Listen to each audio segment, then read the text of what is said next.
Hello hello. हाँ जी या विक्रम। पूजा attendance की लिस्ट देख ले एक बार। I'm just trying to see this.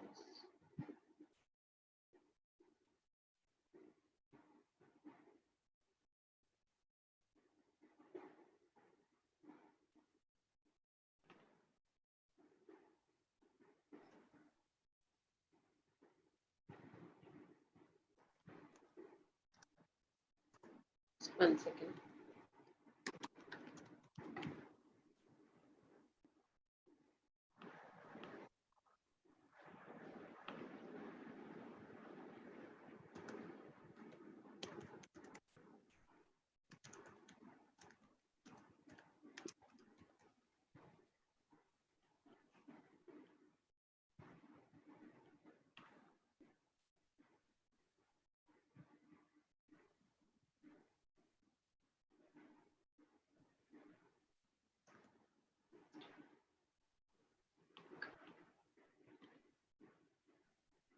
Mr. Marco Hacker. Vikram. हाँ Mr. Marco Hacker will be a speaker, no? आपको कर दो भेजा अभी। है। हाँ, he may like to check his presentation. Done. On कर दे उनको एक बारी। Hello. Hello, Mr. Marco. Hello, Pooja. Can you hear me? Hi. Yes, I can hear you. Hi. Hello. Good evening. How Good are you? evening. Very well. I'm too too long away from India, so I forgot it's 2.5 hours time difference. That's why I already dialed earlier. No issues. So we actually logged in quite a bit early so that we can just test things. So I believe that since you'll be giving a presentation, would you like to just take a test run?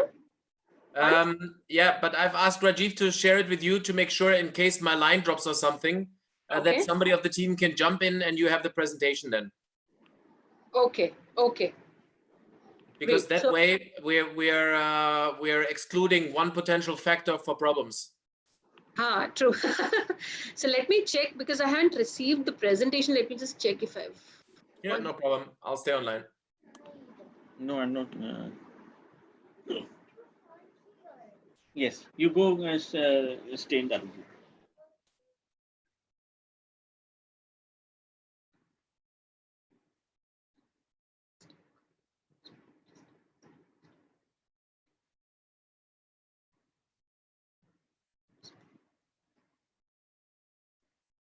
Okay, he may get it on his system maybe.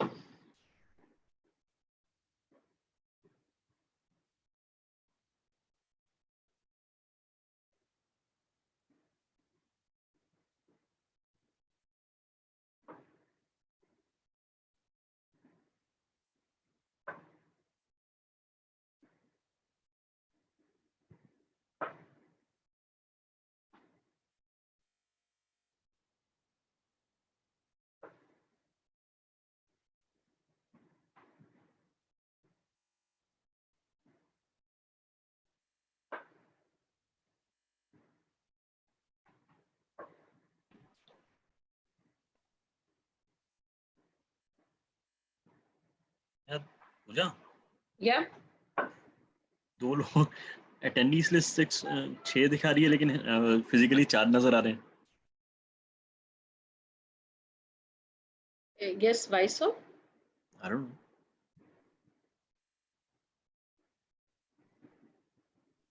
चल let's see. Okay.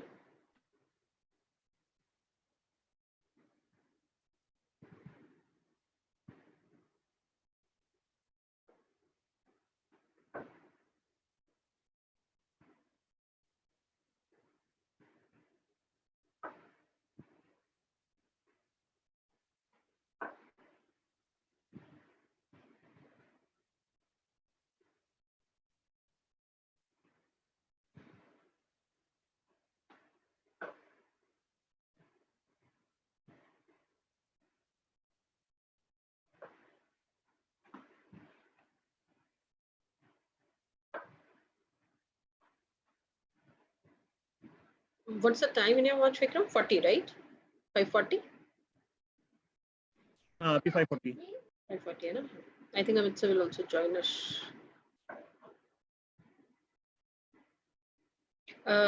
He will send a presentation to us, so I'll send it to you. So you'll share your screen, yeah?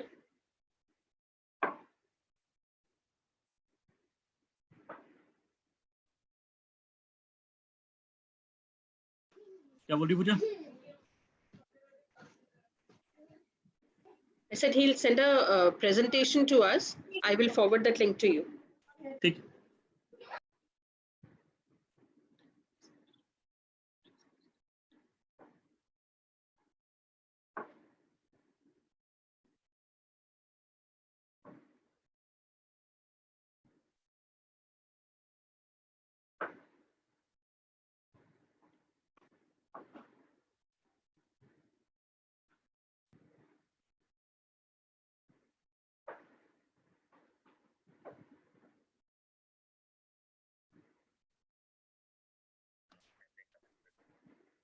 Pooja, Amit has already received the presentation. I'm on the other line with Rajiv. He already sent it to Amit directly.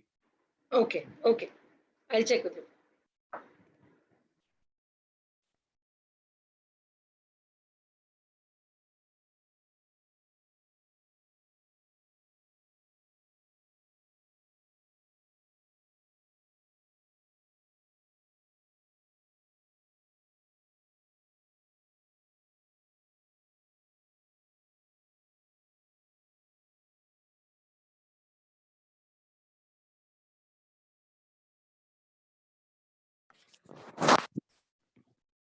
Hey, Amit, very nice to meet you. You're still muted. Yeah, good evening. Good to see you. Very good to see you. So the beauty, if I can say so, of all the Corona stuff is that all of us can work from home, right? And meeting old friends. So that is more interesting. Yeah, yeah. So So how are things doing? Yeah, go ahead. Yeah. So lockdown, there are some clearance that has been given to the to some of the OEMs and all that, but OEMs are not yet ready. In the sense, the whole supply chain has to be ready. Yeah. And typically, in Gurgaon belt, which is near to Delhi, and that Pune belt, Yeah. which is hugely affected. And though some of the OEMs has got some permission and all that, but I think they are going a little bit. They are looking at the supply chain first. They are having some people. They are looking at helping how they can rework on the plant itself. Some sanitizing work is going on. Some restructuring is going on in the plant itself. So little bit of people are there inside. And what we have also given to understand is that first they will start, more focus would be dealer first, energizing the dealership first, and then possibly looking at their internal things, how they can improve upon. And then the third part would be the supply chain. Yeah. Yeah. And honestly, it makes sense, right? So India in particular, other than Sharad, it's a very emotional country, and consumers are taking a lot of emotional decisions, right? When it comes to cars. So it's more about if there's no demand, right? It's not help to even create more overcapacity. And not only that, what's happening is that if you look at about, we are going through this slowdown for past about 12 months, Yeah. right? And this is further has put a lot of challenges within the industry. And our supply chain is that there are many small and medium enterprises. Yeah. And auto sector is such a dynamic sector that whole supply chain has to work together. Absolutely. And it's very interconnected. So you have basically also suppliers into tier one manufacturers, so tier one suppliers in India, right? Which got even problems before even COVID reached India. Right. And the second thing is, the fact is that, we are every now and then having a discussion with the OEM. We are very engaged with all the OEMs. We requested OEM to support us with the finances, because there is a lot of cash crunch if you look at the tier one, tier two level.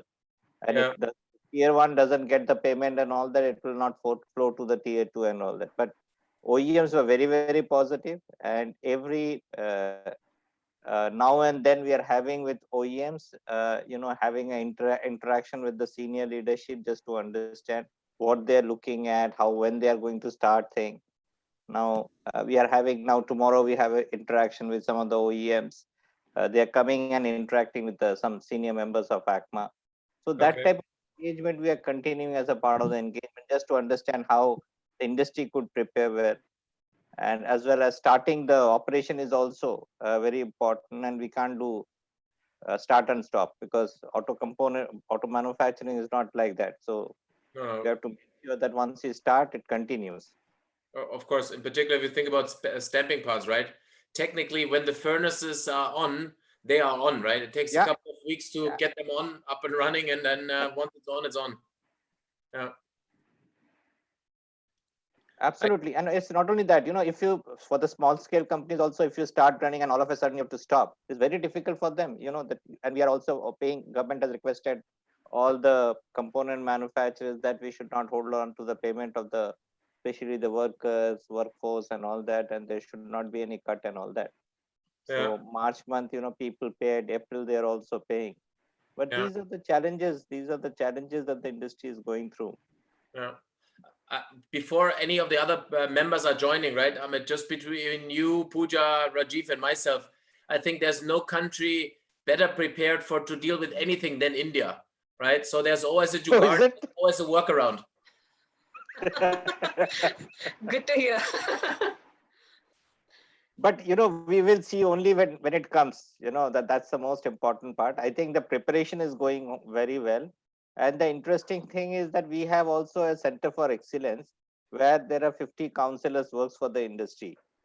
Means we do a lot of cluster program and all that. So we have done some homework, preparedness for the industry. We have brought out some e-booklet and all that. How your plant should be, what are the best practices you should follow. And we will get some learning, of course, from you today. Yeah. And we will see how we could possibly integrate and prepare ourselves well in this challenging time. Yeah, but it's really important. Go ahead, Rajiv. Yeah, in fact, I was saying, Amit, what we will do is that Marco has also sent a detailed PDF document on not just lessons from China, but also lessons from some auto component players in China on how to restart operations. Absolutely.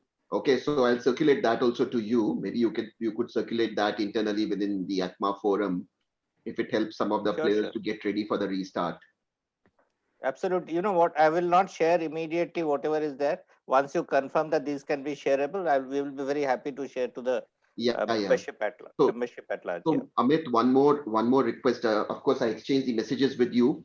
The deck that Marco has sent, I would request if you could keep that deck only with you. We will have another deck which is minus some 4 or 5 slides that you can circulate internally. The reason is I've already told Pooja about that. I've already told Pooja about that, not to share on that. Perfect. I just want to make sure that I get the stuff hot off the press and not the old stuff to you. So because these days things are moving fast, right? So it's important that you get the latest. Absolutely. But I can't share it because not everything is cleared internally. But the information is correct, but it's just a few slides in the beginning that we'll share or take out later and then send to you. Sure, definitely. So yes. I don't know if the deck is there with you, Pooja. You are going to be presenting, or Amit is going to be presenting? Yeah, but I haven't received the mail as yet. Achha, I have sent it to Amit. Amit, you have received? Yeah, just a moment.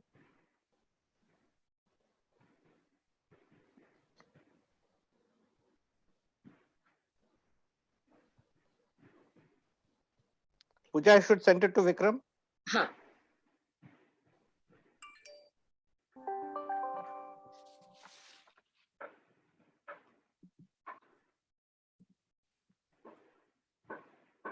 Where is the ACMA office? It's in Munirka, Delhi. Okay. And we have offices in different regions as well. Yeah. No, I used to live first in Vasant Vihar, in C block, and then in Anand block. Oh, that's just nearby, Yeah. So do you come frequently or? Not that frequently anymore, but because when the job has changed, right, you have to keep the focus. I only come to India. So Rajiv asked me a couple of times. Then I, of course, happily come because I get a chance to see a lot of friends. But a good friend of mine, he had birthday, big birthday. So just before COVID. And we had like, I would say 40 people from Delhi, 10 from Mumbai, and a bunch of guys from outside all coming together to celebrate his 50th birthday. Oh, I see. Yeah. So it's still very much connected with my friends in Delhi and in Mumbai. Yeah, good evening, Mr. Dixit. Welcome to this webinar. Thank you, Vagesh. Vikram bhai here. How are you? Hi Vikram. Good evening, sir. Good evening. Hi Amit. Good evening, Pooja. How are you? Good evening, sir. Hey, Marco, how are you? Very well. Good evening. Rajiv, how are you? Nice to meet you. Yeah, all good, all good. Good evening to all of you. Good evening. Marco, thank you very much for taking out the time to join with us. Which part of the world are you in? I'm in Hong Kong. You're in Hong Kong today? You're still locked in Hong Kong? Yeah, locked in Hong Kong. The rest of China is open. Travel is a little bit more complicated, but you can travel, but you can't cross the border. Right. No boat will take you across? Probably they take me across, then I have to go into government quarantine for 2 weeks. And then I need to have really important meetings because otherwise I have to go, when I come back to Hong Kong, government quarantine on this side as well. And you don't want that. But have overall things settled down in Hong Kong? Otherwise, all the other chaos has this kind of cooled that off, or that mindset still exists? Mindset is still there. So when the first wave of COVID was already dying down, there were again a couple of more of the social unrest. So I think it's part of the new normal for Hong Kong that this might continue. It's a big challenge. Difficult. It's difficult. Yeah. But thank you very much for joining in. I appreciate it. It's already a little late evening for you. No, that's okay. Rajiv knows, he knows how to play me. So because of course, Vikram, so I always have a soft spot and I always find time to support India. Hi Sanjay, how are you? Thanks, Welcome. Amit. Hi, guys. Marco has been very, very supportive. Hi Sanjay. Hi Sanjay, how are you? Rajiv here. Hi Rajiv, how are you doing? All good, Sanjay. We have Marco as well along with us. Yeah, hi Marco. I see you guys have this new backdrop of the water and the Deloitte sign. Yeah. Because I've seen it on some other webinars, so I guess it's a backdrop. Vagesh, how are you doing? Virtual backdrop. That way you don't see, yeah. That's why you don't see my man cave with my bicycle and all the other stuff here, Sanjay. It's good. Pooja, just a quick check from technology perspective. You have the deck now that we need to present.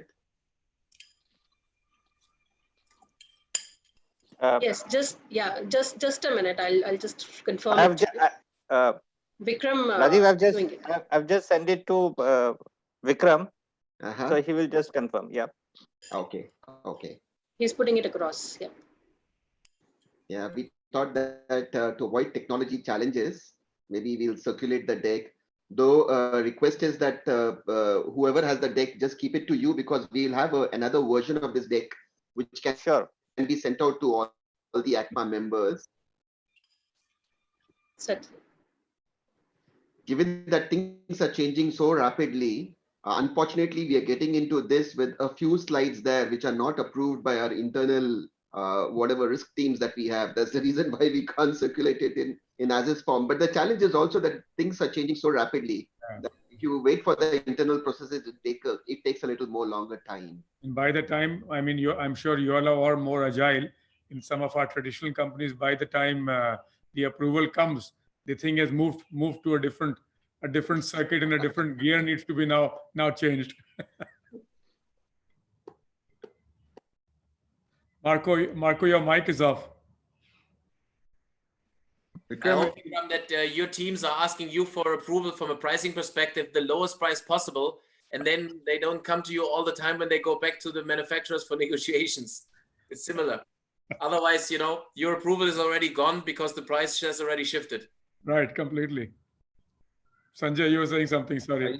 Have you restarted? Are you producing anything, or are you still in? No, yeah, not yet. We got a little bit of an interim approval to clear some of our WIPR at one of our plants. Okay. So 2 of our plants are in municipal corporation limits. One in Hyderabad, one in Madurai. So both of them are in municipal corporation limits. 2 of them are in red zones. One of them is slightly out of the red zone, but we've got temporary approval to clear our WIP for 3 days. And let's see how that evolves. We'll see how the next 4 or 5 days evolve. Ultimately, the market also needs to be very clear. Na Sanjay ki jayega kahan? Because who do I ship to? The only thing that is currently on our hands is some export orders that is pending from our side. So we had shipped out some stuff to our US warehouse a little bit before the lockdown, and we had got the inventory levels a little bit up in the US warehouse. I believe there's a lot of blockage in the ports, and therefore even export orders is not going through because they're just getting on the truck, and then the truckers, that whole logistics system is backed up. And Yeah. because we're also looking only at exports. Luckily, our stuff got out, so I have a little bit of a pipeline out there, which will suffice for some time. But I think soon we'll have to kind of start replenishing. And I think in terms of Pune, I heard that they're going to be closed till the 31st of May. Yeah, I'm also hearing that. Yeah, I won't be surprised. Delhi won't open. I think Delhi and Bombay are going to last longer, and I don't know what it does to Haryana and and Noida and all that I'm stuff. hoping Haryana and Manesar and the industrial belts open up, because that's key, for us to restart. We need to restart. No, you need to restart even from a national economy perspective. It's not about. Yeah, that's what I mean. I'm not waiting for government subsidies. I'm waiting to restart that. Yeah, I agree. Completely agree with you. Completely agree with you. Because in a way, factories from a government perspective, also factories is a safe harbor for containment in some ways, right?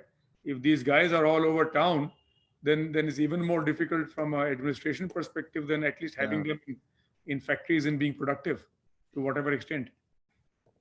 That could be an area of really much better understanding from the government side that could have kept a lot of people safe. And, their current containment policy is, I would say, leaves much to be desired. I agree with you. In Silvassa. Ragesh, you have experienced this in multiple geographies. You have plants in China and in COVID-stricken Europe. Yeah, in Spain, in Italy, in China, in Germany, in France, all the hotspots. We have 8 of them in UK. Yeah. But the only place where our production has fallen down to 30% out of all these majestic geographies, COVID-stricken, as you mentioned, is unfortunately India. Not one location. China, for 1 month we were down in Feb, but down to maybe 70%. And March was at 90%. April is going to be 100. Wow. Italy and Spain were never. So Italy, I think today Unilever chairman was quoting that in Italy they got permission to restart in 4 hours, and it took them 5 days to get permission. And I know, because we work very closely with Unilever, that permission is for nothing. They're working at 30% capacity, and every day the district collector comes with a new regulation. I mean, they're trying to fight a major war with a stick in the hand. So if they have a red zone, they can't go in and say, okay, let's sensitize this red zone, 25,000 people, let's get them checking, and in 3 days clear up. Yep. They are waiting that somebody will come out of the woodworks, panting and gasping, and then that 3 or 4 or 20 guys will be checked. I mean, if they would say, Unilever, we would allow you to run tomorrow, can you pay for the 25,000 people? They would do it gladly. Colgate is closed for a month.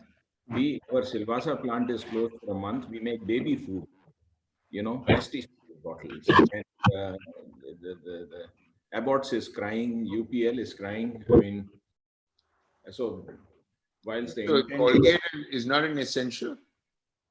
Sorry? Colgate, etc., doesn't come under essentials? No, there are some products they make which are under essential. I mean, mouthwash is considered essential because it's But we make food food products, and we are 100% under essential category. We are closed. Unilever has a plant in Barutiwala, which was in a red zone and is still, I think today they allowed it to operate after 14 days.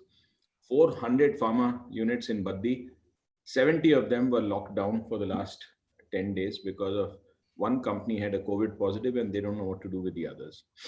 So, and tell me, you've got plants in China also, right? Or you've got a partner? We have 8 plants. We have 8 plants in China. They're all running. They ran throughout. I mean, except for the extension of the holiday to 9th Feb, and then it got extended in it got extended up to 21st, I think. But the impact was not so dramatic because they got permissions to run, and once they give permission, they are quite efficient about it. So, okay, for 1 month we were down by 50%, but that was in Feb. But in March, they were already at 70, 75, 80%, and in April they are at 100%. So that's Amit. I want to ask you, what's the format of the discussion? Because the format will be the same. Mr. Singhania will do a small welcome remark, and then he will request you to give an address, and then Rajiv will take it forward, and during the question answer and all that, and then by 6:40 we will invite Mr. Dixit to give his case study presentation, and learn from his presentation, and then 7 to 7:15 we have kept for question answer. Okay, so if I can suggest, maybe Vikram can just give the welcome and talk a little bit about ACMA also, if he's doing that, and then let's jump into the presentation. Sure. Rather than me repeating after Vikram, one of us does it, because Vagesh has a lot of experience in China. So I think it'd be good to hear his experience. I mean, we've of course heard it through YPO, and I'd like others to hear it from our perspective also. And if there's anything you want me to add, I'm happy to add. But I'd like to focus also on the presentation. But I mean, I can add a few words. But Vikram, you kick off the thing similar to yesterday, how we did it. How I did yesterday, you do it in. Agreed. Perfect. I will do it. So we're sitting at 6:03 with 162. Yeah. Should we start? Yeah, we have I think 165 people. So let us start. Actually, then we can give more time to Mr. Dixit also for his presentation. Yeah. Let's do that.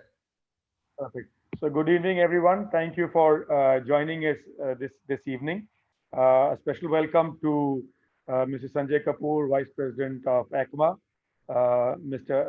Dr. Hecker, Partner in Strategy Operations in Deloitte Advisory, who's joining us all the way from Hong Kong. Mr. Rajiv Singh, who's the head of the India Automotive at Deloitte Advisory. Mr. Vagesh Dixit, who's Managing Director of Alpla India Private Limited, even though he's not from the auto industry, but I'll do a little introduction later. And of course, Amit Mukherjee from ACMA, CEO, who's Business Development and Strategic Partnerships. So welcome to this webinar.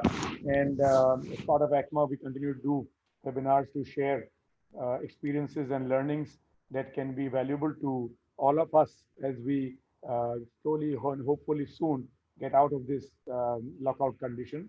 So we thought getting experience from China and Chinese companies, companies that are operating in China, would be of great value to our membership as we go forward. So we have close to 300 people that have signed up. A number of you have already joined, and some people will join as we go along.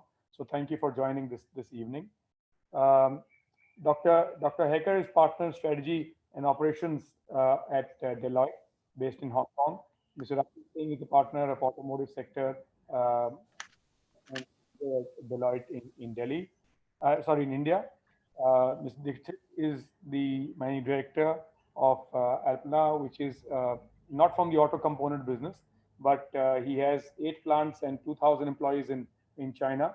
And we thought we would, and in a number of other COVID-stricken geographies around the world. So we thought we'd learn from his experiences on how most of their, or in fact, if I'm not wrong, all of their locations have stayed COVID-free even during this period. So he will share with us a little bit of what he did and how he approached this. Um, I think what we will learn in this webinar today is the overall status of COVID in China. We'll hear a little bit about the auto industry during and how the revival is happening after COVID. What are OEMs and part manufacturers doing, the post-COVID scenario? What are the startup precautions that companies are taking? Any particular trends that India should be watchful of? And what kind of support that has the government received? What kind of support has the government given to companies in China? So what we thought we'll do is we will first, I'll request Sanjay to say a few words about ECMA and the stupendous work that ECMA under the leadership of Chairman and Vice Chairman have been doing at ECMA, and a lot of work on behalf of the automotive component industry with government and everywhere else. So Sanjay will say a few words, and I'll hand it over to Rajiv to take us through and share Deloitte's experience and their words of advice to us. And then we will hand it over to Mr. Dixit for his hands-on experience of having run companies in the difficult areas. And then we will save the last 15-20 minutes for question answers that we can put up on the chat. As you see that there is a chat at the bottom. So it would be good if you can keep posting questions in the chat as you go along. Our panelists will be happy to try and answer most of them as we go along. So over to you, Sanjay. Thanks, Vikram. Good afternoon or good evening to all, and thank you, Vikram, for putting this together. I think it's appropriate we listen to what's going on in China as we approach closer and closer to our restart initiatives. The economy has been through a lot, and I think today the economy really calls for what we're calling a restart, reshape, and reimagine sort of scenario. Over the last 15 months before we went into this crisis, we also had a very difficult time in the automotive industry. So coming into this crisis has only made it harder for our industry. I think this is in an unprecedented time because of the fact that this situation is so dynamic. It is absolutely unknown to us in a lot of ways. Every state government I talk to with regard to restart, they continue to tell us how uncertain things are and how unknown things are, and therefore, the changing scenario is very dynamic, or the scenario is changing very dynamically. And to my mind, it's always what will life look like in the future. Whilst these 3 months are really about survival, there are a lot of good habits that we've formed over the last 3 months, whether it be digitization or just efficiency in terms of how we've worked. And I look at the kind of digitization we've done, where we wanted to do what we would have done in 10 years, we've done overnight. So it's been a great achievement, and I think we must sort of keep that up. From ECMA's perspective, we've had a lot of initiatives in terms of discussions with OEMs to make sure that we have cash flow in terms of payments to the suppliers, especially to the tier 2 and tier 3 suppliers, so that everyone survives. This time, it's never easy to survive in a zero revenue sort of environment. This is not something that we even have ever planned for. We've planned for low growth, 5%, 2%, 10%, but zero revenue. I don't think any of us has planned for this. So this is brand new to us.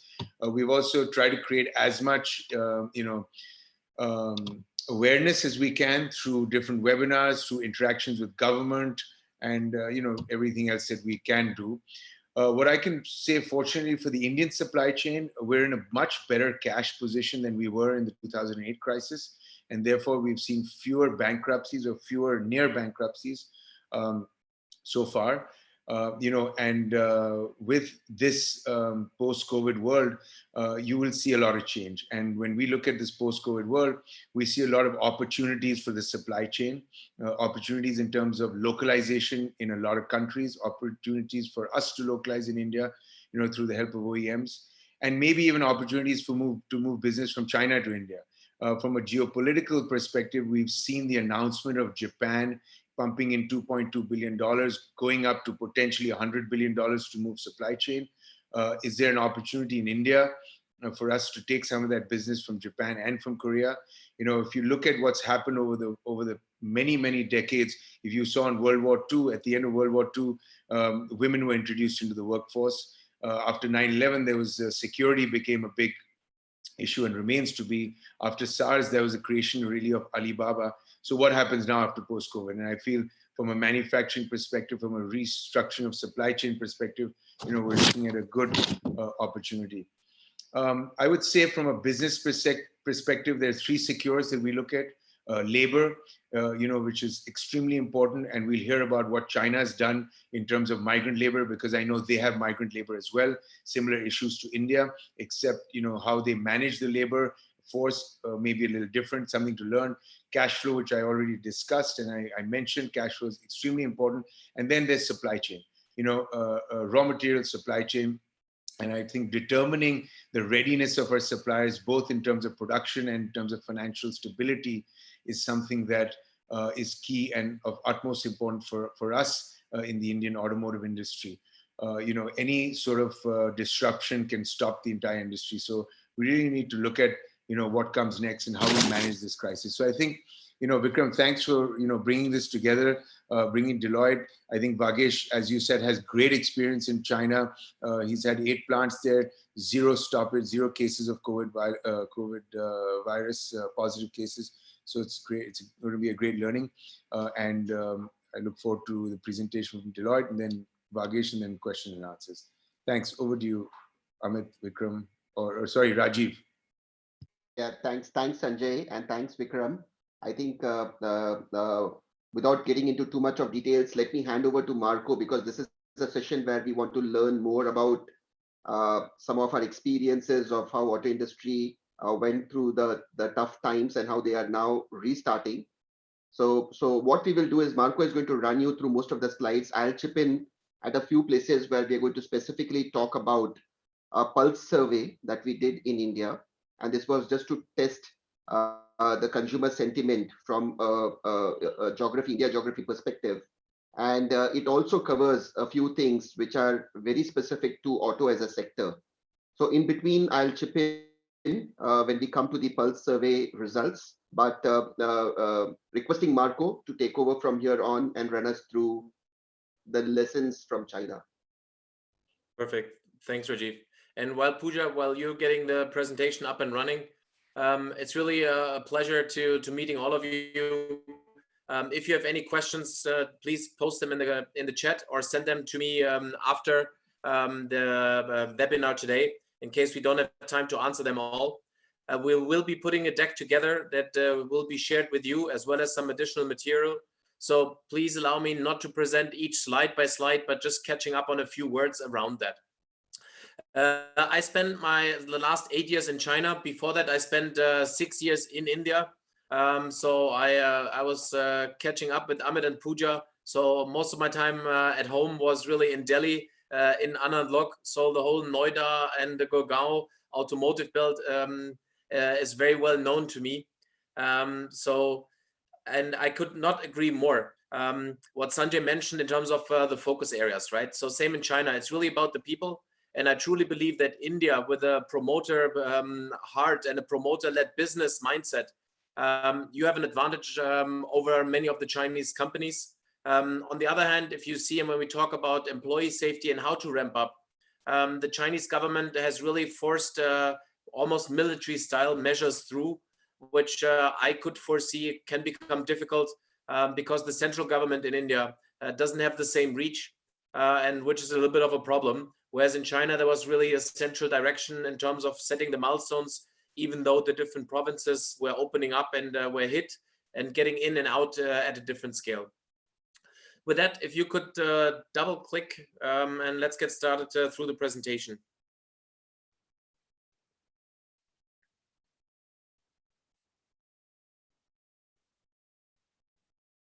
So you'll get the email, my email, mobile number. Just reach out if you have questions. Just click the next one, please. And the next. So China, we're talking about, we're getting really into the new normal. And the new normal is really post-COVID. And Vikram, you already mentioned it. it's really important that we start thinking about, now it's about survival, right? So it's how do we respond right now to the crisis? Then there's a phase of recovery, but we need to start really thinking of what is coming afterwards. How do we thrive? And you said, you know, digitalization. I think you mentioned earlier, Vikram, before we got started, right? That all the digitalization, what we tried to do since 10 years, it really happened overnight. So what you look at here is really what's happening, and you know better from the day-to-day news, how the ramp up in China happened, and it's flattening out.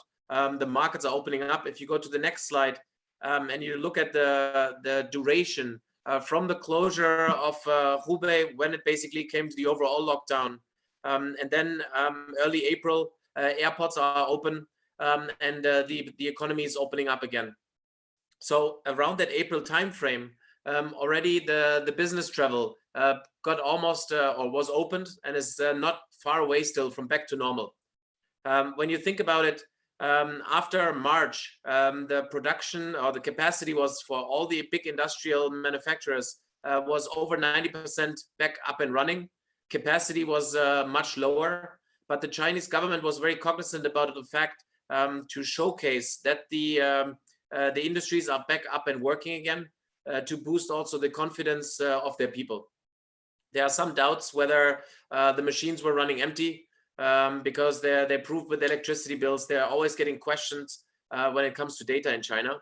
But all in all, the big industries were all back towards the end of March with the automotive 97%. The capacities were around 58-60%, which is not necessarily a bad thing, because in these times, we still, in China, we had an overcapacity of finished goods of 55%. And that's something which really helped to deplete some of those stocks. Some of the manufacturers were very successful in online sales, but then they had the problem of really delivery. For the suppliers, we'll talk about that in a minute. But all in all, the business was opened up quite fast. Unfortunately, restaurants, only 40% capacity. From an HR perspective, only 20% of those people in the hospitality industry are back at work. Next page. So here you can see a couple of winners and losers, or some industries that declined. Biggest hit, really, travel and hospitality and all the amusement and theme parks. On the other hand, online sales, Alibaba was mentioned earlier, online retail, online food delivery, e-learning, all these elements which are less personal and more digital, were really thriving. Next page. So basically, who led the transformation of your company when it comes to digital, right? There was a very joking comment in the internet a couple of weeks ago, and it's not the CEO or the CTO, but it's really COVID-19. When we had all the exclusives, think about your salespeople. They're telling you that they have to travel, and otherwise will not make it work. But if you now look at the productivity and the way that the people are working, and we can see that in China already, we can really see that the employees and the workforce, they are able to deliver without the travel. We can see that customers and suppliers are working more homogeneously. They're more sticking to timelines. They are able to be using digital means to really develop jointly together, and finding ways and means to even connect through different online platforms like Zoom, what we're doing here today, in order to constructively continue some of the development projects. Government and controls. One of the questions that Amit asked me, what are the governments really doing in terms of subsidies?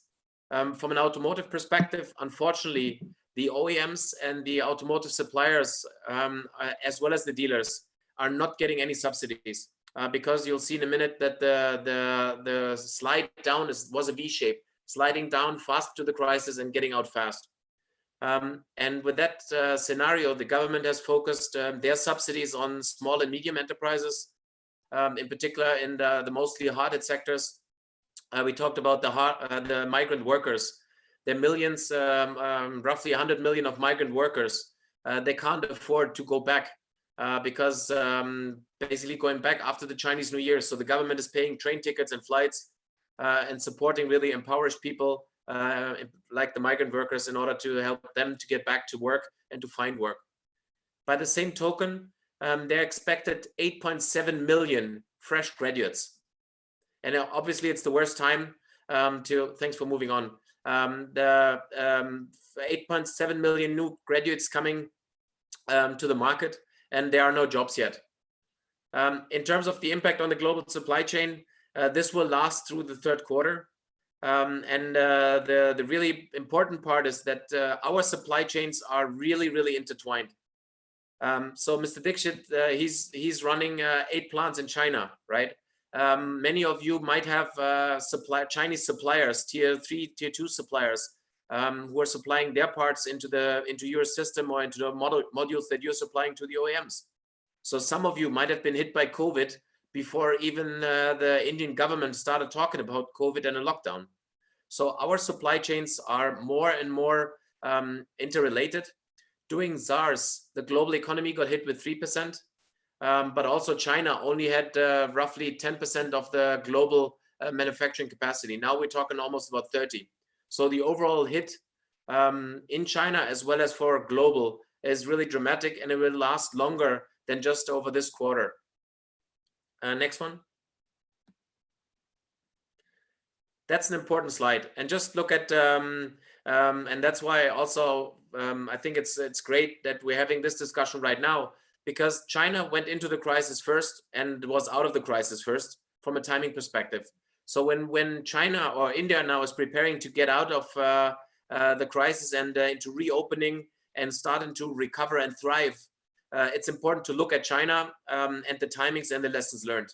What we can see here in the chart, the harsher, the more direct, and the more immediate the governments have been acting with regards to COVID and crisis management, the faster and easier they were able to manage and to reopen.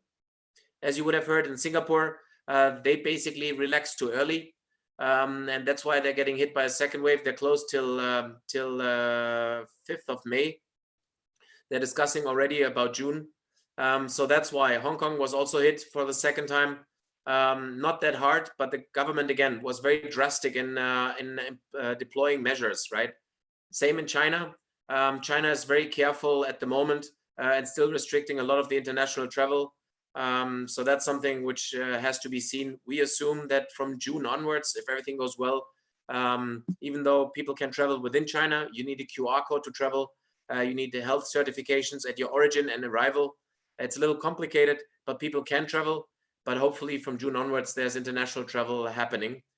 We don't expect businesses like tourism to go back to normal, and we see a lot of Chinese travelers across the world this summer. Next page. So there's not, the new normal is not only one, right? So there are fundamental uncertainties, and we've developed a couple of scenarios. Deloitte does not think that we know the world, but it's better to have a plan than failing to plan. It's really important. So there are various elements here, just 5 of the biggest ones that we took into consideration. So how bad is the pandemic? How big is the level of collaboration between the countries, right? You can see actually in the US, a lot of negative and nationalistic narrative blaming China to basically reflect or deflect from some of the inefficiencies and deficiencies of the current legislation in the healthcare system. How good and strong is the healthcare systems in their response? What are the economic consequences and the social cohesion in response to the crisis? So how well are those measures carried by the people who have to live with those consequences? If you go to the next page, we summarize those in 2 main axes. One is the level of severity, and the other one, what is the level of collaboration? And out of those, we've created 4 major scenarios. If you go to the next page. I will not go into all of them. One is the passing storm. I think we're behind that, that we think the pandemic, the severity is low, and we'll get over it pretty fast like the flu. We're hoping that we don't go to the lone wolves, where all the countries are fighting for themselves, and we're getting a double hit, and the pandemic is coming back in full force. We are hoping at the moment, and we're planning for, and that's something you could evaluate and discuss within your leadership teams. What does it mean really? And with sunrise in the east, looking really, that's a severe pandemic, but there's a collective working together, starting really where it started off in China, Southeast Asia, with the opening, and then really moving from a kind of responding, recovering, and into thriving. So with the sunrise in the east in mind, if we go to the next page, let's talk about automotive. So here you see basically the growth rates, and I don't want to talk too much about it. Similar to India, it's the second year that the Chinese automotive industry was going down in terms of volumes, sales volumes, as one of the key indicators. What was very clear, if you go to the next page, if you break this down month by month, the industry in February was down almost by 80% and was back to 30%. In April, we're almost expecting back to normal. Nevertheless, we believe that the industry will not catch up and will not be seeing another 21, 22 million units. We believe that the industry will be 8 to 10% short of that this year, which is really important. When you think about order intake with some of the Chinese manufacturers that you might be working with, it's really important to get that transparency from your car manufacturers, from your clients, to work with them and to get that transparency around really their demand side. Because at the end, you're stuck with your amortization and your risks and cycles and costs when the manufacturers are giving you a huge total lifetime volume, which might not come because the model plans, what we've seen so far from the Chinese players, as well as the manufacturers in the MNCs, the multinationals in China, they're not changing their launch plans. So basically, there's a lesser chance of amortization of your products in there. So when you're going and think about the crisis, please remember, really, it's about responding, recovering, and then thriving. So we need to use what's happening right now, those learnings, to take them forward into the future, to come out stronger than we are. And it's really important when we talk about resilient leadership, there are 5 elements, really designed from the heart, mission first, speed over elegance, own your narrative, and then really embrace the long view and don't get into too many knee-jerk actions. And that's why also the Indian government is really putting a lot of emphasis on taking care of the employees, how to survive in a kind of a non-revenue situation. And that's something which really gels very well with those kind of leadership characteristics. Next page. So it's really about responding, recovering, and thriving.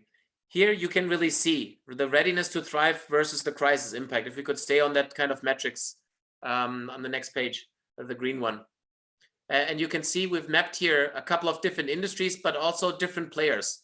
When I talk about automotive suppliers, and I did over 20 years ago, I did my PhD on how to reduce the time to market between car manufacturers and automotive suppliers. And one would think that the OEMs have learned. Unfortunately, not too much. All the knowledge and all the risk is with you within the supplier community. And it's very difficult to talk about the automotive suppliers, because many of the ACMA members and the executives on this call, you're in the aftermarket. You have direct customer contract. When I think about tires, when I think about brakes, your world from an OE business might be similar to wiring harnesses or to fasteners. But on the other hand, you have direct market access. Your requirements for rapid invention and getting more and faster into online sales, online marketing is another option for you. Whereas if you're more in the tier 3 segment, tier 2, and you're only in the OE business, the emphasis is really on the left-hand side, where it's about staying afloat or pushing your traditional boundaries, the one in the middle. So there's no silver bullet, and it's really important to think about where you are in the value chain with your car manufacturers. How close are you to your customers? And then on that basis, you can start thinking about what are my actions I need to take with the long-term view in mind. Next page. And depending on where you are, right? And I hope that all of you had a rough idea where you were on that matrix. But let's assume on the middle and the top right corner, so where it's more about the traditional business and pushing the boundaries, as well as to reinvent yourself and leveraging digital and the new business models. So it's really important to think about what you can do in terms of the immediate step is really how to create bandwidth, internet bandwidth, connectivity. How do you ramp up cyber? Because you're getting more vulnerable, because you have more people who are online. How can you leverage remote working going forward?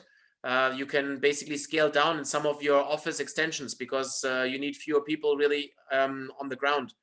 You need to revisit some of your visiting and the beat plans for your sales executives traveling to the URMs. So these are all elements and trust that you've established that you can still work in a new way of working that you need to take forward. But not only on the front line, but also in terms of tax, in terms of running your risk management, financial restructuring, we heard that earlier, and really cash is king. So anything you can do right now in order to protect your cash basis, renegotiating. We see from the car manufacturers giving the automotive suppliers some waivers, allowing them for later payment. There's an active drive of basically collecting tools to basically sell off the tools that they don't need. There's a lot of scrapping taking place. So a lot of the cleanup that should have been done earlier, it's really happening right now. And some of the car manufacturers are really helping their partners and supplier partners in China to really execute on those. Next page. So when we look at India, maybe Rajiv, you want to talk a little bit about our India. So we're doing a snapshot across the industries and really looking into what's happening in our markets, because all our business, if there's no demand for cars, there's no reason for our existence and for us to ramp up our plants. So it's all connected. So that's why we always start with the customer in mind. So maybe Rajiv, you want to spend a couple of minutes on the first slide, if you go one back? Yeah, just go one back, Pooja, if you can. So thanks, Marco. So just to brief the members out here, we decided that let's do a pulse survey, and not just for automotive, but overall consumer sentiment. And we decided that we'll not do it only for India, but we'll do it across a number of geographies so that we get relative kind of understanding as to where is each country, where are the consumers in each of the countries thinking about. So let me just run you through this slide and then give you some kind of a context as compared to other countries. How are the consumers in India feeling? A lot of numbers out here, but if I focus on the left-hand side, when we spoke to about 1,000 odd the consumers we spoke to, largely these are in the urban areas. Most of the people felt that they are concerned about their physical well-being. So 73% of the people talking about that. Very importantly, 57% of the people feeling more anxious than what they felt, say, last week. If you look from a financial perspective, and that has some bearing even to the auto industry eventually, 50% of the people saying that I'm concerned I will not be able to make upcoming payments. So that's a significant number. But 66% people saying I'm delaying large purchases. And when we say large purchases, one of them does mean automotive. So there were some definitely some financial concerns coming out. But let's look at the right-hand side, which are some of the questions which are more specific to automotive. 77% of the people coming and saying that I am planning to keep my current vehicle longer than expected. 54% of the people coming and saying that if available, I will buy my next vehicle online, which is what we had been speaking right from the start of this session, which is all about digitization, but it is happening now and here at a very, very rapid pace.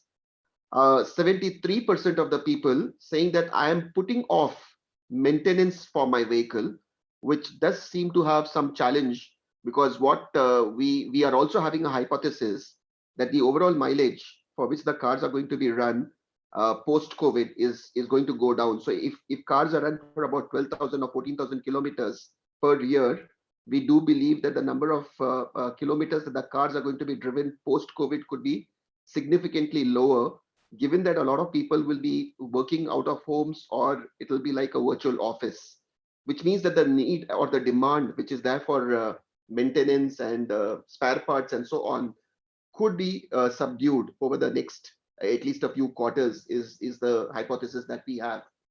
But there is a silver lining in this, 2 or 3 silver linings, I would say. One is the idea of owning a vehicle is valuable to me.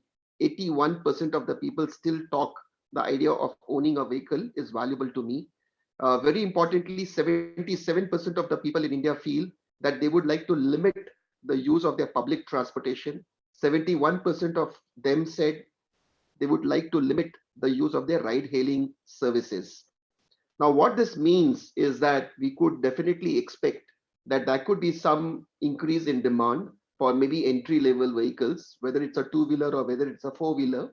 But there could be some demand that we could see, basically because a lot of people, especially the first-time potential customers who do not have a vehicle right now, or people who have only a single vehicle at home and they were dependent on public transportation or ride-hailing, trying to switch over and saying that, can I go and get one more car? So, or one more two-wheeler, whatever the case may be. So we do feel that there is some silver lining in terms of the concern that people have shown with respect to public transportation and ride-hailing services. So that is what, as a snapshot, we were seeing from a India consumer perspective.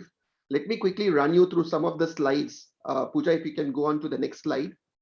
How does India stand vis-a-vis other countries?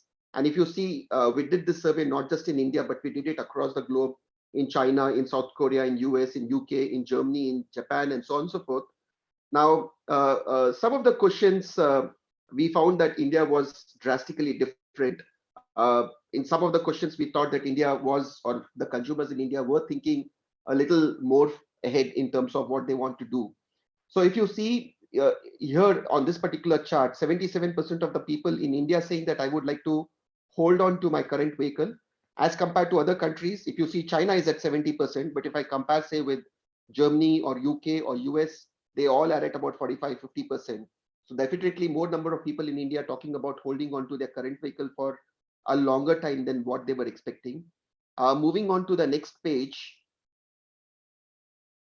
Looking at putting off maintenance, significantly different. The response that we got, and this is a response, or this is a pulse survey that we are going to do now on a fortnightly basis. So this survey was done between 15th to 17th of April, all over the globe. We are going to repeat the survey once again towards the first week of May or towards the end of April. By 6th or 7th of May, we will be ready with the answers of the second pulse survey. And we will, of course, get back to you. What is the trend that we are seeing between these pulse surveys that we are going to do regularly on a fortnightly basis across all the geographies, keeping all the parameters same, going back to the customers in a similar kind of a demographic profile, and also between rural and urban split that we have done. Moving on to the next slide or the next page.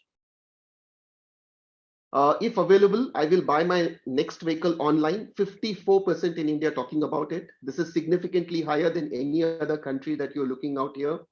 But yes, the trend is definitely an indication that the consumers do want to get digitized. They do want to leverage technology more and more. So probably some hint here, even from a after sales spare parts perspective, probably this is the right time to think about, can I take some of the spare parts online or through a digital route? Moving on to the next page. The idea of owning a vehicle is valuable to me. Yeah, this is comparable. I think between Italy, India, we had about 80-85% of the people coming and talking about it. Moving on to the next page. I'm just running through some of these pages a little faster, but of course, so those were some of the highlights from the pulse survey. Of course, this survey is something that, as I said, we will be repeating, and it is also far more detailed. So in case some of you are interested in knowing what the consumer sentiment is, not just in automotive, but cutting across, because there were some about 50 odd questions that we administered, and that gave us an overall view of what the consumer in India is talking about or thinking about. So if any one of you are interested, feel free to reach out anytime after this presentation. Let me hand over back to Marco to run us through the session on China. Yeah, Marco. So let's go quickly to the last slides, because otherwise I'm taking away all the speaking time. We don't have time for the discussion. But let's go to the next slide. We looked at this one already. But it's really, again, for each of you need to identify where are you in that kind of cycle, readiness to thrive. So we did that pulse survey also for China. When we spoke to the executives, they basically, we talked to 500 manufacturing companies in China, and we really looked at the work resumption rate, right? And as I said, 97% at the end of February, we're already all the way going back, but the capacity was much, much lower. What they've been measures that they're taking, number one is really to evaluate changes in the market. Many of the companies, they've created command center, crisis management center to make sure that that the company is managed and communications and information is getting processed centrally. You cannot leave this to everybody in the firm. You need to own this. You need to evaluate this. In many cases, for promoter business, it's your money, it's your people, and it's really important to have this close to your heart. It also goes all the way to scenario planning, to capacity planning, to run through different scenarios, to create really lists of measurements depending on certain milestones. If you reach a certain cash position, what is the next level of measurement or actions that you need to launch, right? And we've seen this in the pile-up. The first run was really to go to the banks and get additional banking facilities, similar to 2008 when I was in India. When the banking crash came, there was no liquidity and no capital in the market, right? This is a problem we don't foresee. So there are enough banking facilities, but it's really important to really stay close to the market and see what's happening. You need to quickly adjust your organization and your talent structure. Use the opportunity to work more remotely, to centralize certain functions. Think about, we just finished a piece of work with an automotive finance company, and there were not a lot of new car sales, right? So zero new revenue. So we helped them to really shift their team towards collection. Think creatively with some of the teams that you can't use. And it goes all the way to manufacturing, right? If your R&D teams, if some of the projects are getting canceled, how can you use capacity? How can you use your team if they cannot have access to your CAD data or systems? How can you use their creativity in different aspects, right? Think about how can they contribute back to the society, because the whole element around giving back to the community and the society is a really important factor. Pay close attention, of course, to financial and liquidity management. Talked about that already. Improve supply chain resilience. And here it's really an important factor. Stress test your supply chain.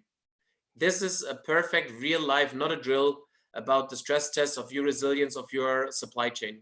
The supply chain will change in the long term. I think, Sanjay, you mentioned that earlier, right? Japan wants to insource back of the manufacturing. Many of the OEMs are thinking about insourcing because if you look at automotive suppliers like Continental and others who become really data companies, they're attacking the OEMs in a very sensitive area, right? Think about rare earth, where China is leading, or some of the medical supplies, where the whole world is depending on China.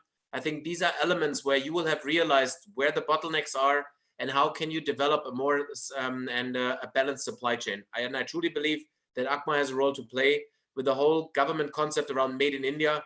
I think it's worthwhile to double down and have these discussions with your manufacturers and offer your capability and capacities, right, to balance out their supply chains and their dependencies from China. And last but not least, really strengthening the digital technology and applications. Next page. When we talk about digital, it's not only about external, it's also about internal. So think about internal automation. How can you basically have robotics or outsourcing, process re-engineering, right? Claims management, expense management. These are all elements that you should think about. One factor I did not talk about, I talked about corporate social responsibility. It's really key that you don't think only about yourself, your company, think about your employees. And I started to answer your questions, Vishal, around how to retain those migrant workers, right? There's a big social aspect. You need to think about the safety of your employers, access, shelter, support them, give them space, how and where they can eat. You need to space it out differently. Think about how you send different shifts at different times to eat. Where do they eat? Where can they wash their hands? Where do they get access to masks, sanitizers, and extend that also to their families? There's an element of them wanting to be with their families. So you need to think about how you can support them in their situation, being away from their families as well, and provide access to healthcare, to safety, and in certain cases also to education. So that's an important factor. That's why this corporate social responsibility is an important aspect. Risk management, it's really an important factor as well.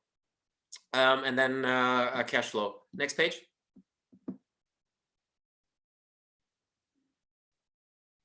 I don't know. I don't think we need those.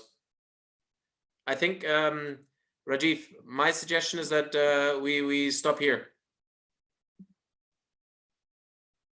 Yeah, Marco, I think in the interest of time, what we will do is let's hear from Vigesh, and then let's take the question and answers at the end of it. Is that fine, Amit?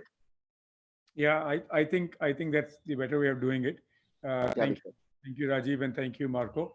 We'll let Vagesh go, and then we can take all the questions in the end, because some questions may be common that may be answered by the presentation. Absolutely. Thank you, Vagesh. Over to you.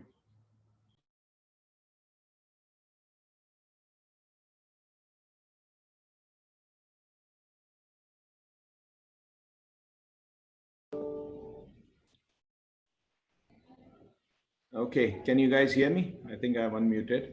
Yep. Okay, so very impressive presentation, Marco. Thanks a lot. What I intend to do in the next 15 minutes is to show you a distilled version of what worked for us in China. By the time Corona hit us and we realized what was going on, and we needed to improvise on the move because nobody had a clue what was going on. And there were a lot of centralized guidances, as Marco mentioned, from the government of China. And so those were needed to be complied with. And as we evolved, we shared the understandings from these across the world. But before that, just a very quick half-a-minute brief. So we are a plastics company. We make bottles and caps for FMCG in 47 countries. We have 177 plants all over the world. And it's an Austrian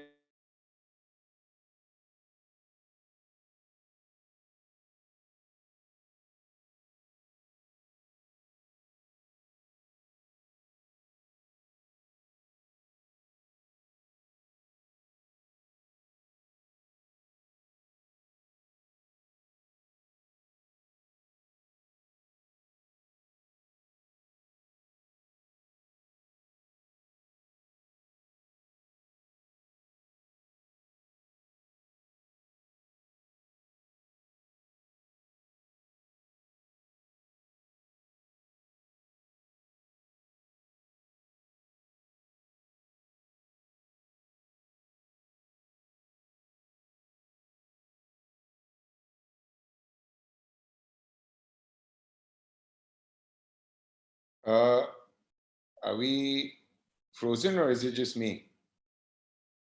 No, Sanjay, I think you can't hear Vagesh. I think Okay. it's frozen.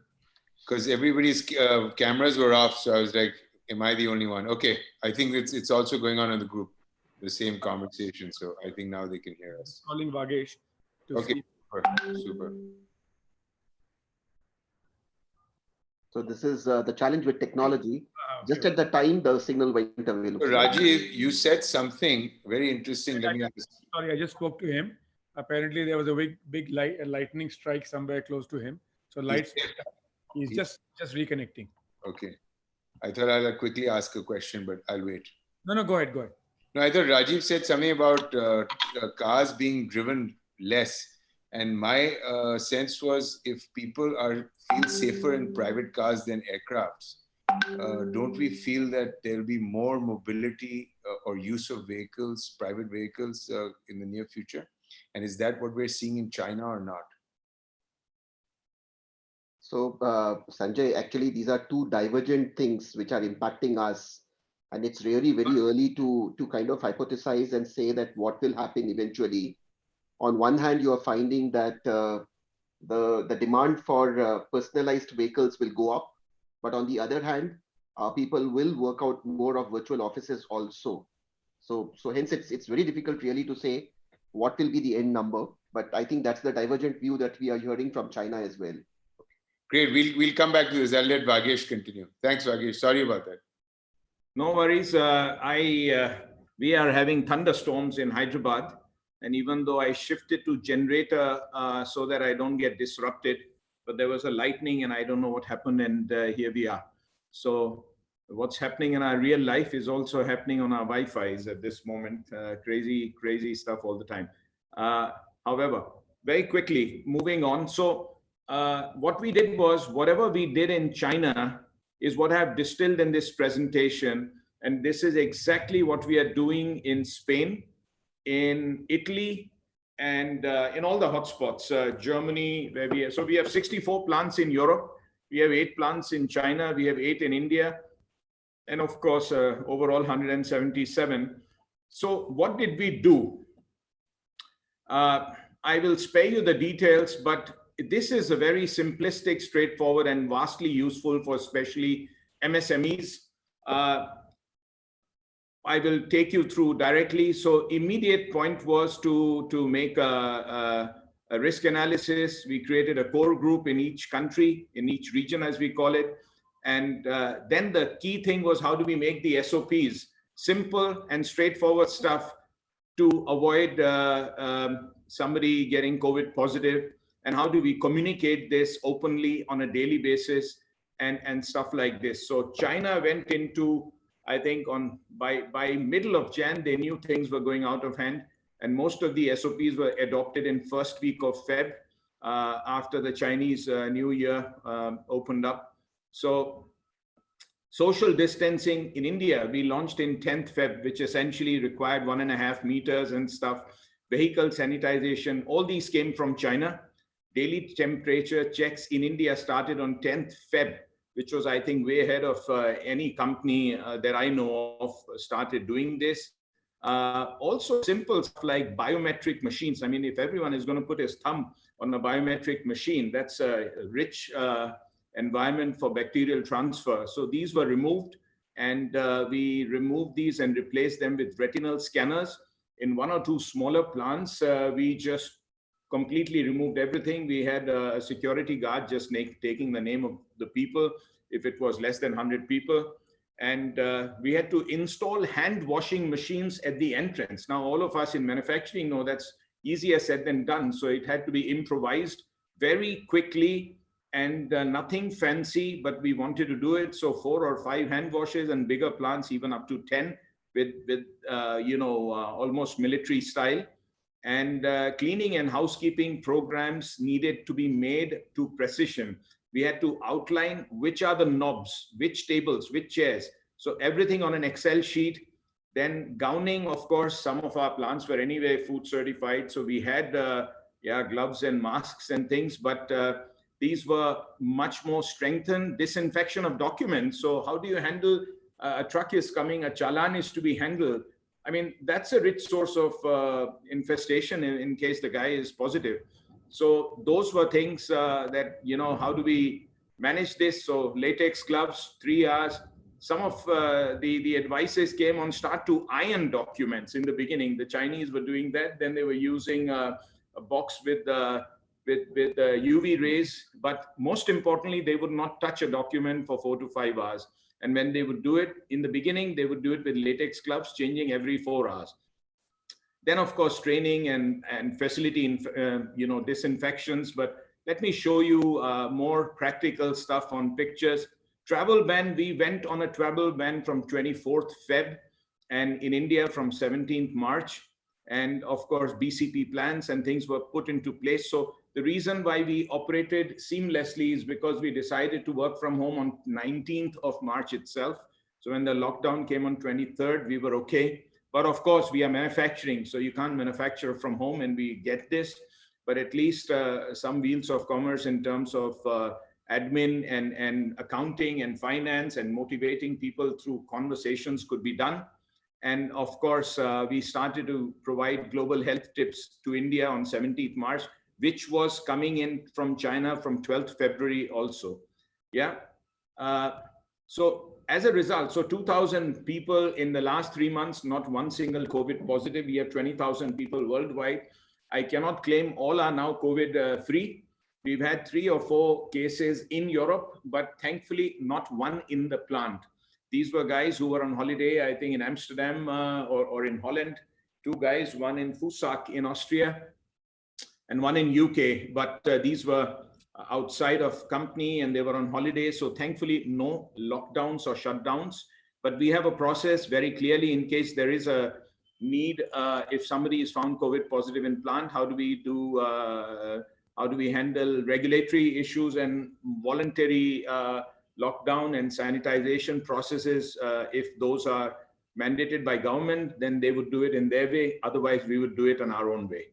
Of course, a whole list of documents. I'm happy to share our SOPs, which are, let's say, now we have a generic version.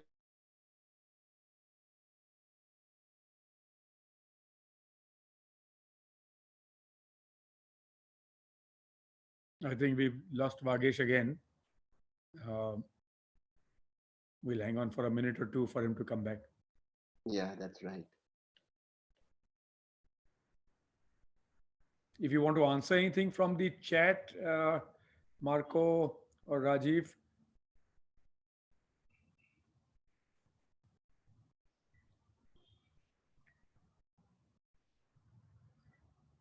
Where do you want to start? No, anyway, I mean, anyway, you think any of the questions? I can talk about, someone is asking about what kind of recovery from an India perspective. Marco, you can look at some of the other questions which are more from a China perspective, but I'll take the one which is from an India perspective. So what we did is there is a methodology called scenario planning, and we looked at about 35 odd variables which are there today. And using those variables, we classified them, which are the high impact and the low impact variables. And we came out with 4 different scenarios. Of course, these are using all kinds of alphabets and so on and so forth, but whether it's the V shape or the U shape or the W shape or the L shape. But what our hypothesis is that future is a little uncertain. Definitely, we are not into V shape, and we feel that it could be a prolonged U, could be a U, but it could be a more prolonged U, which means that the recovery is going to take a little more longer in India as compared to what we may be seeing from a China perspective, where the market seems to have rebounded back far more faster. We also see a risk because of the uncertainties that we can get into a W. So either a prolonged U or a W-shaped recovery is what we are expecting from an India perspective. And maybe when we circulate the deck, I'll just circulate those couple of slides that we have from a scenario planning perspective as well, if it helps. Rajiv, can you also address the element around the commercial vehicle market for India? Yes, from a commercial vehicle perspective, no, I'll have to honestly get back on that because I'll have to refer to the research that we have in terms of what the numbers for CV are. I don't have it on my fingertips. PV is what I have, but not the CV right now. So I'll have to get back on that. Okay. So one question here is whether we think that China will not proactively stop the flight of business from China. Yes and no. So if you look at SAIC and other players, they are already in India. And as long as you're working together with them, that's definitely something which is an easy inroad. The same goes the other way around, that China wants to reduce their dependencies of domestically, and they want to basically spread out their portfolio. So they're looking at suppliers that they can use for their China, as well as for their vehicles they produce for other markets as well. So it goes both ways. But very clearly, China would not be very happy to remove really existing programs out of China. So it's more of a kind of a new program kind of a lens, and then a kind of a collaborative approach that I was talking about. Yeah, coming back to CV industry, I just opened the slide in front of me. So the CV industry seems to be going through a little more challenging times as compared to the PV industry in India.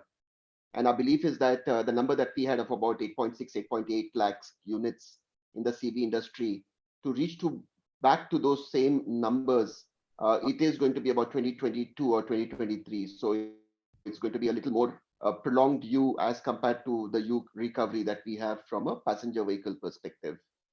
But we do believe that there will be some significant shifts that will happen, especially on the digitization of goods movement. And we do believe that a lot of more active players may come in play. Just like you have the Ola Ubers of passenger vehicles, you will find a lot more of that even in the good movement space. Sorry, I think Vagesh is back, looks like. Yes, Vagesh is back. We can. Yeah, my apologies. There's some thunderstorm which seems to be playing hooky, and you know, this is what at the end we can all plan. So I have my house generator running without waiting for things to go back and forth, and we still have this. So this was the only thing I wanted to avoid, and we have the worst case scenario unfolding. So, but that's what our life is right now. So perfect. So let me just run through. So I was talking about vehicle sanitization before buses go out to pick up people, or even private vehicles which are authorized. They would be cleaned with sodium hypochlorite before and when they come back again. The people who clean them need to be masked completely. Then, of course, when it comes to, you can see these are small buses for 24 people. We are making people sit alternatively. Social distancing norms. Now, when you run a plant with 30% people, some states like Himachal and Uttaranchal and even Telangana have allowed for 2 shifts of 12 hours. So it's easier that way. So you can have 12 hours, 4 days, one group, 3 days, and stuff like this. So you're not caught short of manning. And what I want you to see in this slide where people are eating, that's a picture with the red seats. I mean, for very big companies, they can react with a lot of financial stuff. Here, my Chinese friends came up with a very important comment. They said the biggest problem is lunch time. This is the time the masks come off. This is the time people sit in front of each other, and this is the time you can have a virus infection.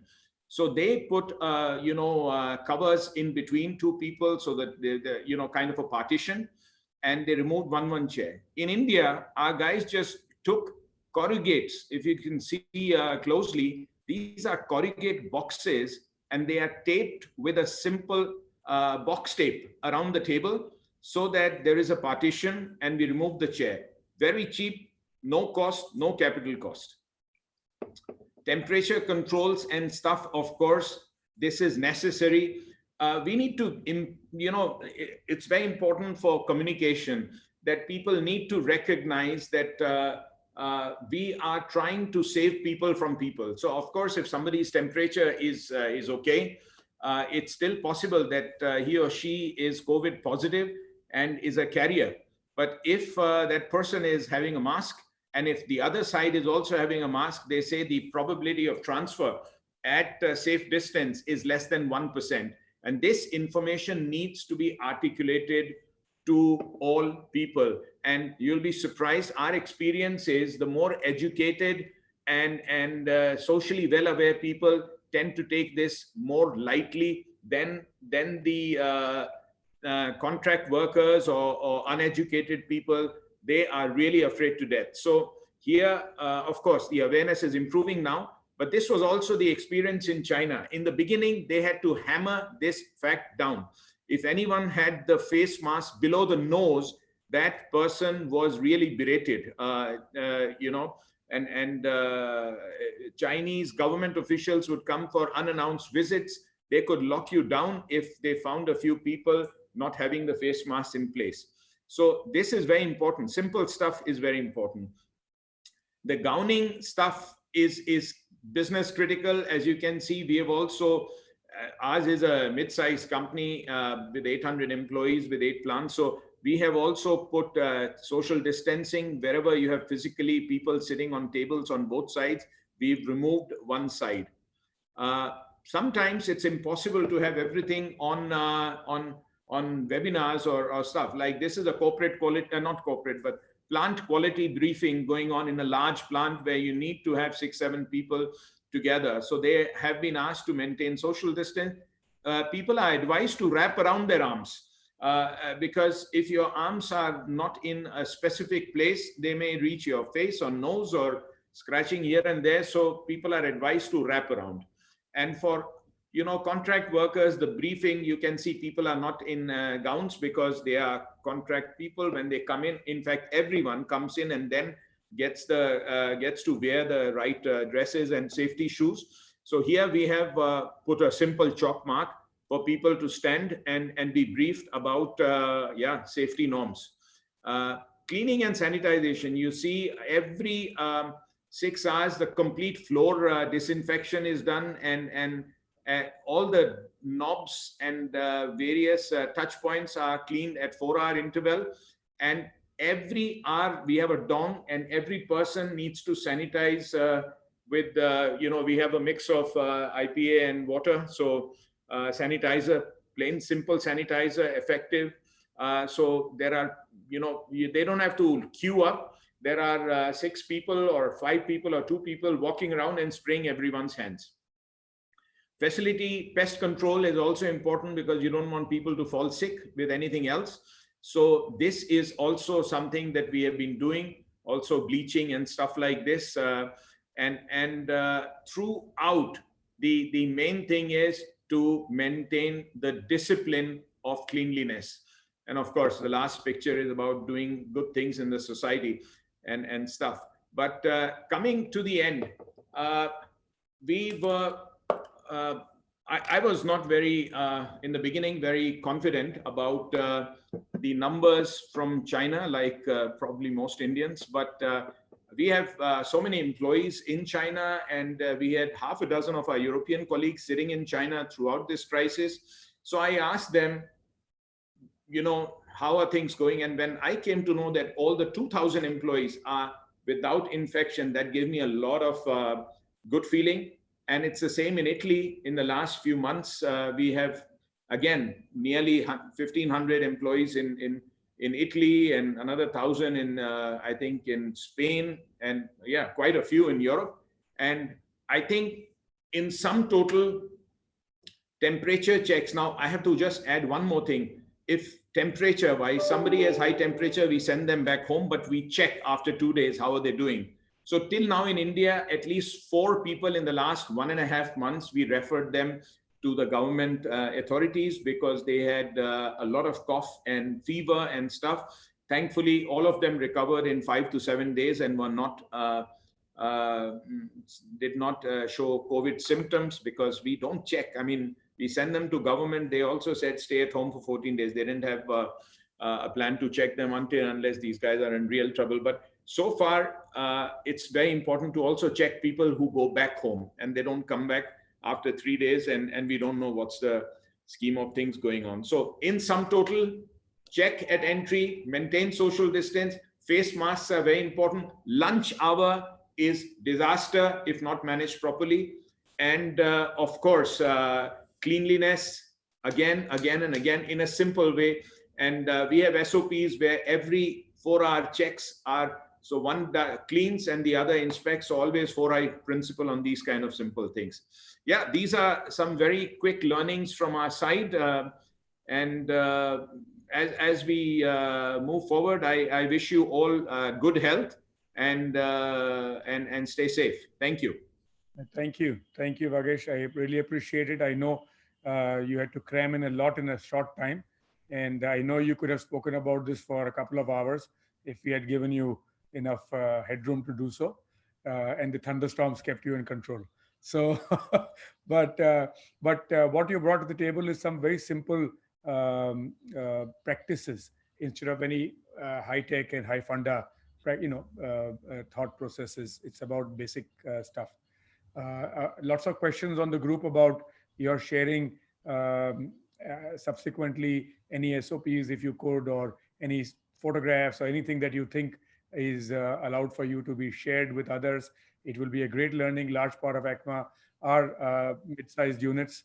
So simple, inexpensive, low-cost items and ways of doing this will be of great value.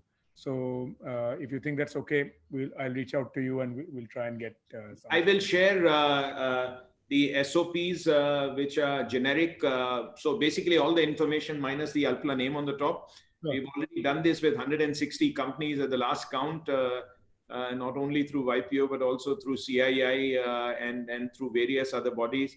And hey, simple stuff saves more people than complicated conversations. So those are also necessary, but simplicity is the key. And for sure, I would be happy to share whatever possible. No, I appreciate. I think going back to Marco and Rajiv, there are lots of questions about any thoughts on how shift of supply chains may happen from China, and will India be part of that supply chain, being able to capture some part of the supply chain? Any views on that, Marco and Rajiv? I think definitely an opportunity, and it's more about reaching out not to China or through China, but having discussions with the global manufacturers as well as with the Chinese manufacturers.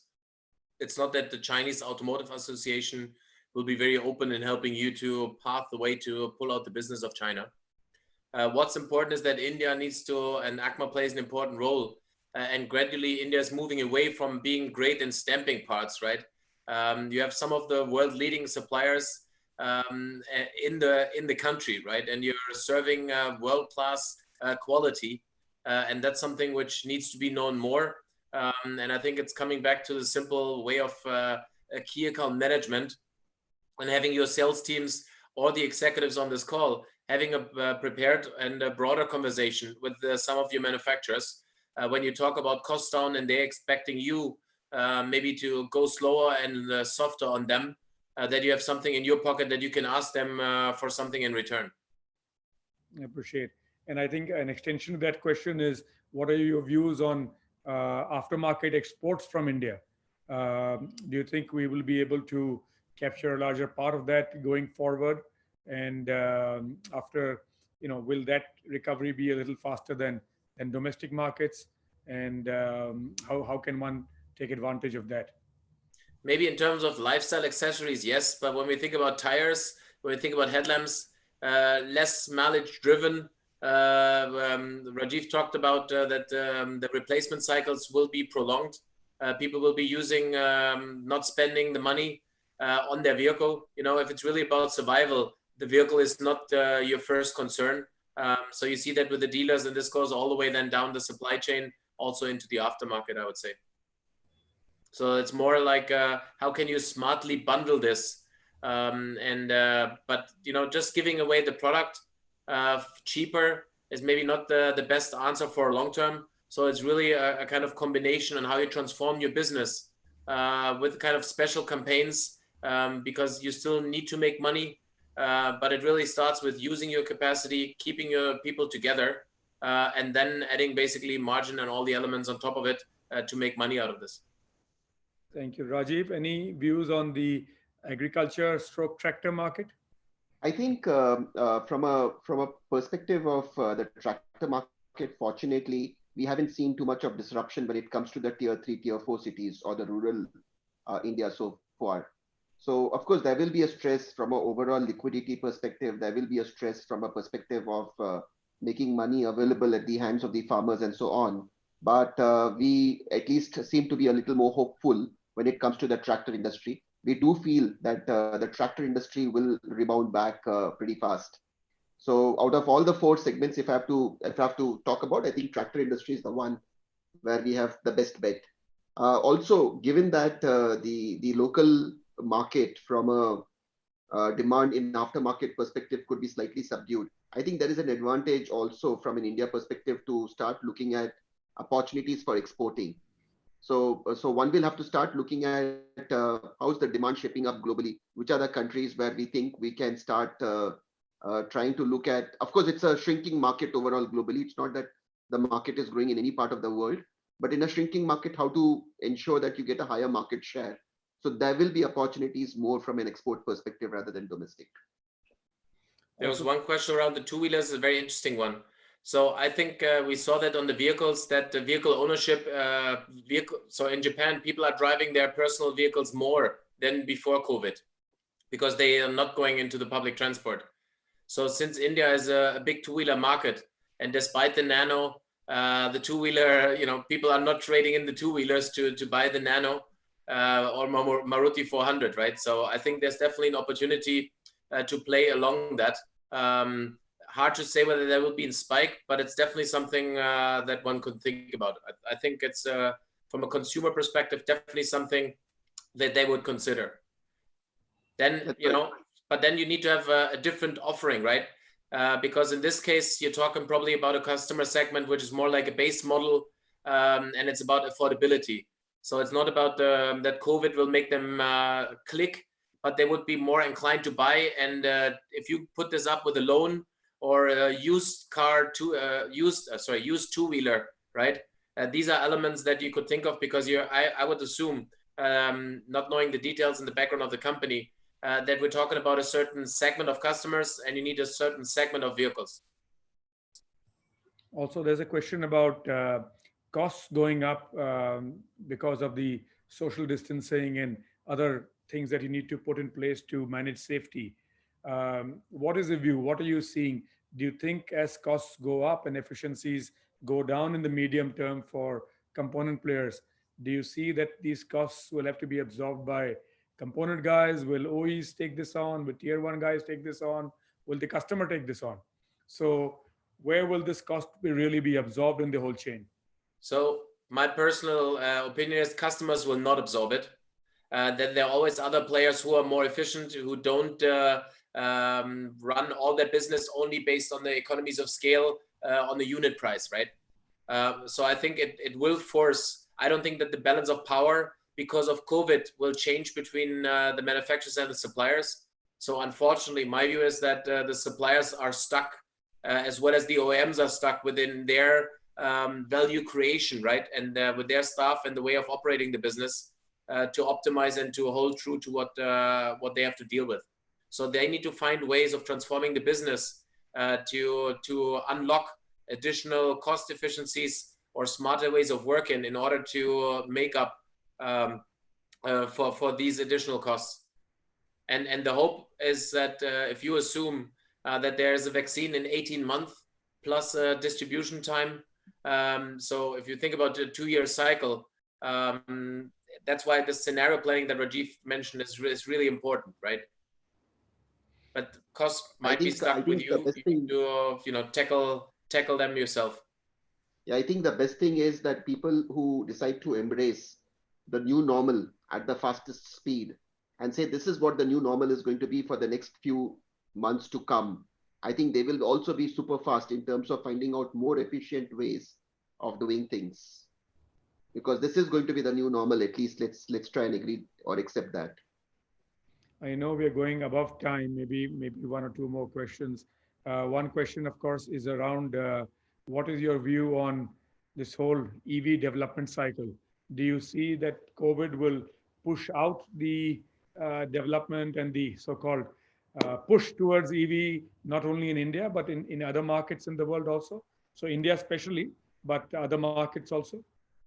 So China has 400 EV players, right? So the consolidation was overdue.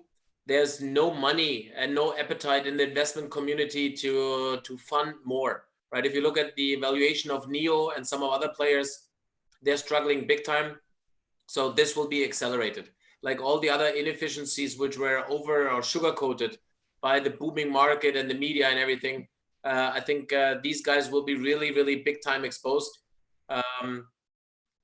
And that's something where they need to be more drastic in terms of transformation, maybe working together with partnerships, thinking about a different way of going to market. But all these brands will definitely not survive. But also, will it, I mean, the question is more around, will this push in India to rush towards EV, will that slow down with Indian companies or other companies not prioritizing this CapEx versus other CapExes? So Volkswagen alone has spent over 4 billion globally in their EV platforms, right? The regulators have set emission standards for the fleets. So those CO2 levels will not, I don't foresee, at least yet, that these levels will be pushed or loosened up. So I think that's the part of the normal journey. Those rules will not change. but maybe Rajiv, I'm not so much aware. When I left India in 2013 in September, EV was not that hyped yet. So you know better. Yeah, so coming back, I think EV is not just about, it's also to do with keeping the environment clean and so on and so forth. And there will be some disruptors, there will be some challengers always in a market who will try and find their way out even in a tough situation. There could be some slowdown, given especially that most of the break-even points were calculated on the basis of where the petrol and diesel prices are vis-a-vis the power price and so on. So that does create now a bit of a challenge from an EV perspective. But few trends that we definitely see is, one, we see as a trend that the shared economy overall, which is not just shared mobility, but even shared, Airbnb kind of a place. So overall shared economy is going to take a hit. People are going to be a little more concerned with respect to sharing things and would like to move towards more private and personal ownership. Definitely, we see another trend where people would like to establish supply chains which are more local rather than global, given the uncertainties. So we do see a shift in trend there as well from an overall perspective. Right. Thank you. So I'll ask since Vagesh, to keep him in check, I'm going to ask him a question. Did Vagesh drop off? I'm here. Okay. So I think one of the questions that people are asking is, what are your views on this sanitizing tunnel, and how do you sanitize incoming material from suppliers? So I've already answered it on the side that we are not very supportive of this sanitization booths. In fact, some of the for sure, it's something that got into a lot of hyper excitement in India over the last few weeks. And then some of the state governments came with advisories against it. But in many countries, they would not allow people to spray chemicals on human beings. So, and as a global company, we would be very careful in doing anything that is not approved by WHO, number one, and also by governments of local entities.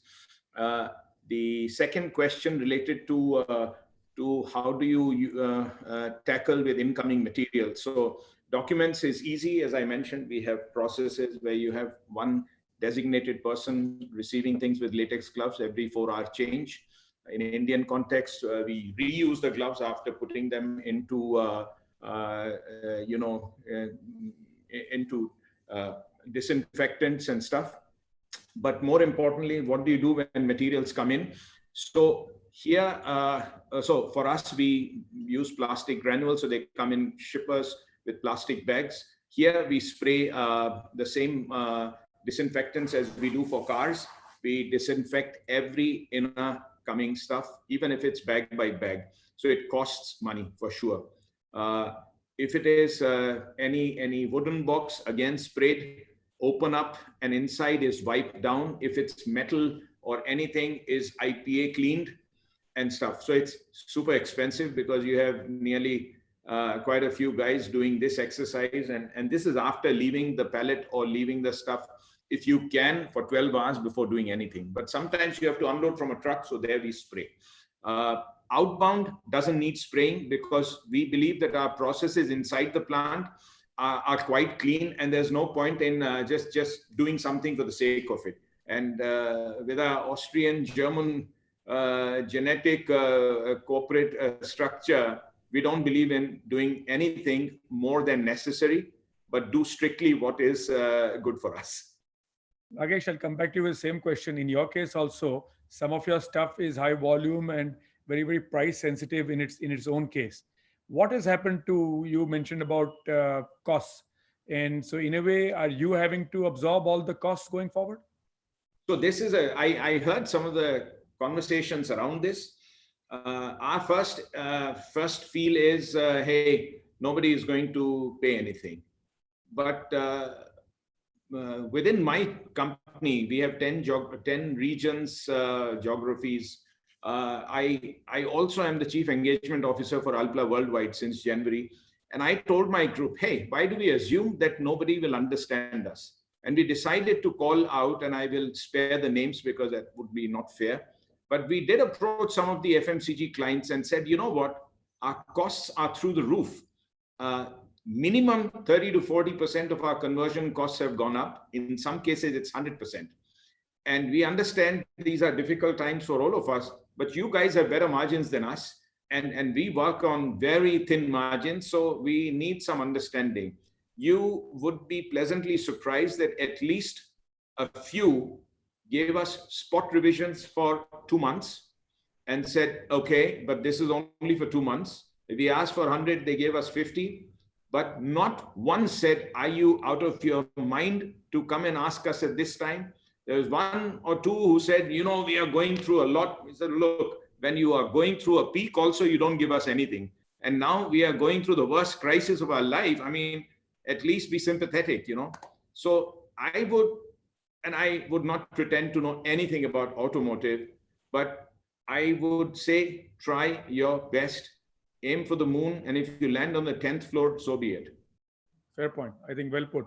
I mean, there's no harm in asking, and you may get something, and especially unabashed, absolutely unabashed. Right. I appreciate it. So guys, I think we are way beyond time. I think the other question was a couple of people asked whether this would be available on YouTube. Amit, you can please correct us. This is already live on YouTube, if I'm not wrong. And will a recording be available on YouTube, or how does it work? Will people be able to replay it off YouTube, or it's only So live? we have recorded it. We will share the recording. Perfect. Thank you so much. So guys, thank you so much. Really appreciate it. Marco and Rajiv, for really taking out the time. It's been a great perspective to understand both China and India, and your sharing of what companies did and what that curve looked like was very valuable. Some early signs on what Indian companies can do to try and in the short run manage their house, and also in the long run what could be some opportunities. Vagesh, thank you for putting together in a very, very simple way lots of practical tips for all of us, irrespective of what business we operate. And I think it's of great value. So guys, thank you so much for coming in. Really appreciate it. And thank you for all for signing up. And stay safe, stay healthy, be well. ECMA, we have another conference coming up on Monday, especially around electric vehicles. So I know some questions were around electric vehicles. So there's another conversation coming up on Monday. ECMA will circulate the link. And once again, thanks to the ECMA team that has been doing a phenomenal job behind the scenes, and the ECMA leadership that has been working very closely with all the OEs on behalf of the component manufacturers, and making them understand this question of cost, this question of being able to be paid on time. So really appreciate that, Deepak and Sanjay and the entire team for doing this for the community. And I know you're spending a lot of time in pushing our case along with the government also. So thank you. And I'm sure at the end of it all, we will look back and look back at the completely new avatar of doing business. So have a good evening, and Thank you. Thanks. Safe and stay well. Thank you. Bye-bye. Thank you. Thank you. Bye. Thank you. Thanks. Bye-bye. Thank you.